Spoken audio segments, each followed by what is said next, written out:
గణనాథుడు తిరుగుతూ ఉన్నాడు. గణనాథుడి రూపాన్ని అటువైపుగా తిప్పుతున్నారు. ఆ దృశ్యాలు మనం చూస్తున్నాం. అందరికీ దర్శనం ఇచ్చే విధంగా ఆ గణనాథుడు మీరు చూడండి, చేతిలో అభయమిస్తూ గణనాథ్ అందరికి ఆశీర్వాదం ఇస్తూ ఉన్నారు. అద్భుత దృశ్యాలు మీరు ఆర్టీవీ స్క్రీన్ పై చూస్తున్నారు. సో ఆ గణనాథుడు మరి కాసేపట్లోనే నీళ్లపైనే ఆ క్రెయిన్ సహాయంతో గణనాథుడు తేలుతూ ఉన్నాడు. అందరూ గమనిస్తున్నాడు. గణనాథుడు అందరినీ ఓ కంట కనిపెడుతూ ఉన్నాడు. సో తప్పప్పులను లెక్క కడతాడు. మీరు ఇకపైన ఆ గణనాథుడి ఆశీర్వాదం పొందాలి అంటే ప్రకృతిని కాపాడండి, మంచి వైపుగా నిలబడండి, ధర్మం వైపు నిలబడండి, న్యాయం వైపు నిలబడండి. రోడ్లపైన నాలాలపై నిర్మాణాలు చేపడతాను. చెరువుని కుంటల్ని మొత్తాన్ని పూర్తి చేసి అక్కడ నిర్మాణాలు చేపడతాను.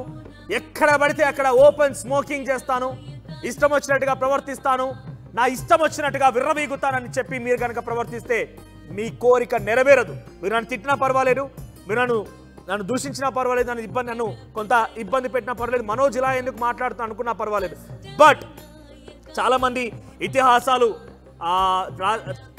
పూజించినటువంటి ఆ మహాగణపతి మీ మధ్యలో నుంచి ఈరోజు తన తల్లి దగ్గరికి వెళ్తున్నందుకు కొంత ఆయన కూడా చింతిస్తున్నట్టుగానే ఉంది. ఆ విజువల్స్లో కనిపిస్తుంది.